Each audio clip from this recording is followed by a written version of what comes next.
I was always taught it's a pyramid. You lay your foundation and then you build on it. So if you have your savings in check and you have your investments in check, then you have discretionary funds to go out and buy something cute or buy something that you can afford to buy. I see many patients coming in, they've got their nails done, they have their hair done, they got the latest fashion and an expensive pocketbook. The teeth are rotting. They don't want to spend the money to fix it. It's like, take it out, or I don't need the back ones, just the front ones where I can smile. And I'm like, no, you need the back ones to chew with and digest your food, you know? And, need to eat right.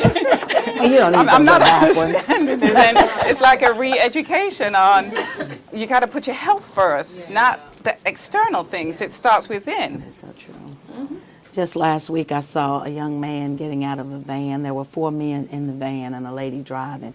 And each one of the young men, when they stepped out the van, I guess each one of them had on over $1,000 worth of clothing with the $200 shoes and the jeans and everything. And the van was raggedy. And I was saying in my head, if only she had taken all the money that she bought the caps and the shoes with, she could have had a brand new van. But we just do. We'll buy pretty clothes. We do our nails. We even let our children go get their nails done. 12 years old sitting up in shops getting their nails done that don't need, a 12-year-old don't need her feet done. I'm 60. I need mine done every so often. But at 12, she hadn't even walked on them, not even 3 good miles. And we go because it's cute and it's a status symbol of our kids having something that they really don't have. And it's not even just the clothes. You reminded me of something, Kim. I patronize the Nappy Hut. That's where I get my lottery twisted. And I went in a couple of weeks ago, and a mother was there with her like 12, 13, 14-year-old daughter. And there's a style now that the kids wear where the hair is way down to your butt, kind of. And I don't know what it's called, but it's something. And it's like $200-300 for the hair and for the process to get it done. And they were trying to tell her, one, that if you want the hair that length, it was going to be more money. And that she was so young, she didn't need hair down to her butt. Just do it, halfway the back. The mother said, if I can't have it the way I want, I'll leave. And they did. They left. And I thought, what message Are we giving our is that kids? little girl getting? I'm not pretty enough the way I am with my natural hair. my natural I gotta hair is buy pretty. hair, and it's gotta be down my butt in At order that for me age. to look good. I'm going to take the time while we are doing this because I did a lot of research and I came across some really dynamic articles. So you will forgive me if I read some from these articles just to give you an idea of how important this topic is for African Americans. It says, by the end of 2007, the spending power of African American ethnic minority groups will exceed $2 trillion. Okay? Outpacing the growth in white consumer spending by more than 80%. According to the University of Georgia Selig Center for Economic Growth. And this is who did the study. There are companies that specifically track the future direction of African American consumer behavior and lifestyles because this is big business with astronomical returns. While you're busy trying to keep up with the Joneses, companies out there are coming up with ways of enticing you to spend money that you don't even have. As a person who produced television commercials, I have a tendency to view them and look at them. And I was sharing this with Dr. Linton recently. What is selling now? What are they enticing you with? Beauty. We, as African American women, are dissatisfied with the way we look. In a lot of cases, I'm not saying everybody. They're enticing you to spend with sex. It's sexy. It's very pretty or it's sexy.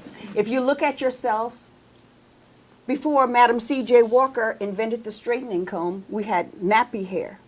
Well, no one is saying that you have to have nappy hair anymore and to purchase hair, because I have a closet full of wigs, but I make sure they range from $10 to $30. It's not going to break the bank.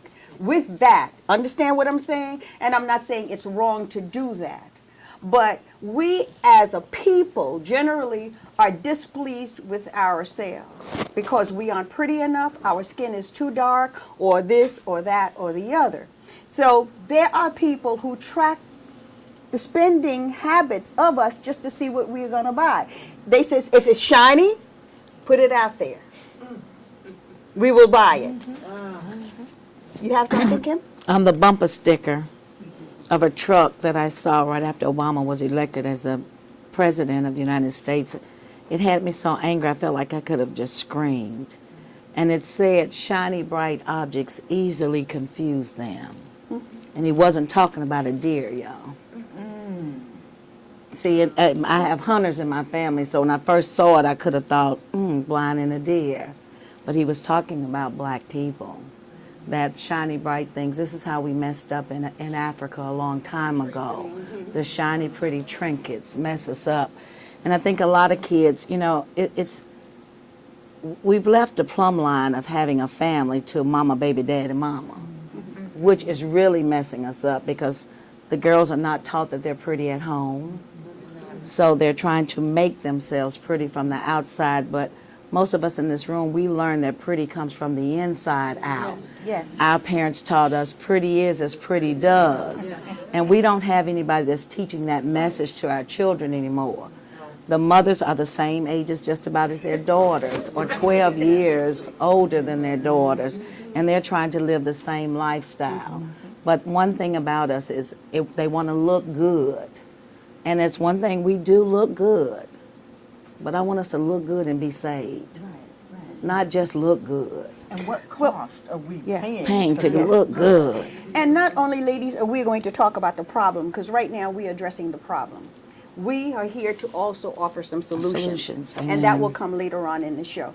A lot of times you go places and you hear panelists of women speaking or people speaking, period. We say, oh, these are the problems. But very rarely do you hear people coming up with some solutions. Well, we do have some solutions to help, and maybe each one of us can take some back and try to instill those solutions in especially our younger people. And when we know why we do certain things, to know why we do certain things may help us to understand why we do them, and that can try to stem that a little bit. I'm going to read just a few more paragraphs for you here.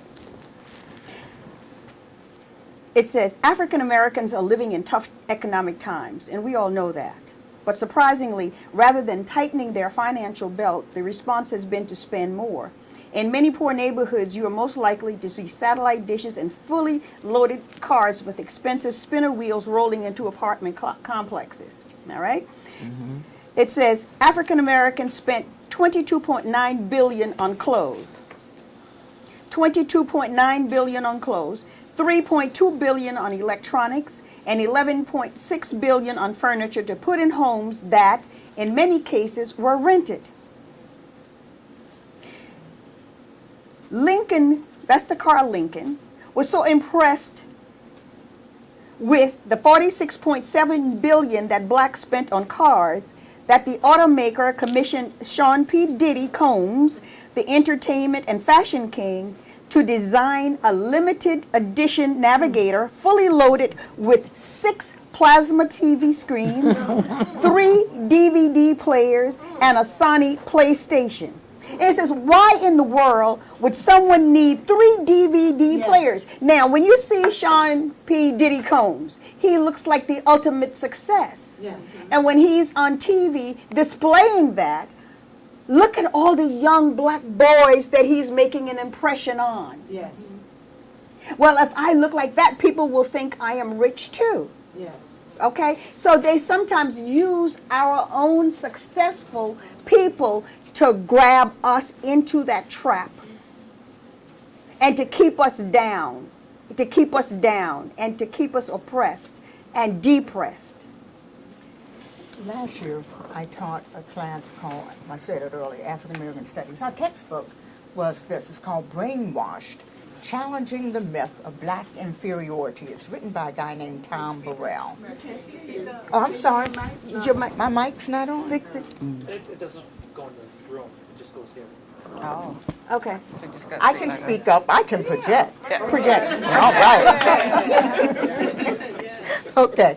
Last year I taught a class, and it was African American Studies. Our textbook was called Brainwashed, Challenging the Myth of Black Inferiority, written by a man named Tom Burrell. And Tom Burrell represents what we would call black intelligentsia in our country. And one of the chapters is Buy Now, Pay Later, Why We Can't Stop Spending. And he talks about African Americans, in particular, having what he called an emotional void. And he traces all of our deficits, our current deficits in terms of why we do what we do, all the way back to slavery time, when we were told that we were ugly and we were told we were not as good as, and we were put down and oppressed, and as a result, like you said, depressed. And then you think about that, after that, even during the time of Reconstruction, where we had about 12 years of equality, then came Jim Crow. And then we were still put down and all of that. And keep in mind, and this stands in my mind when I think about Savannah, as the civil rights came about and we were trying to make ourselves feel good, we did it by buying things.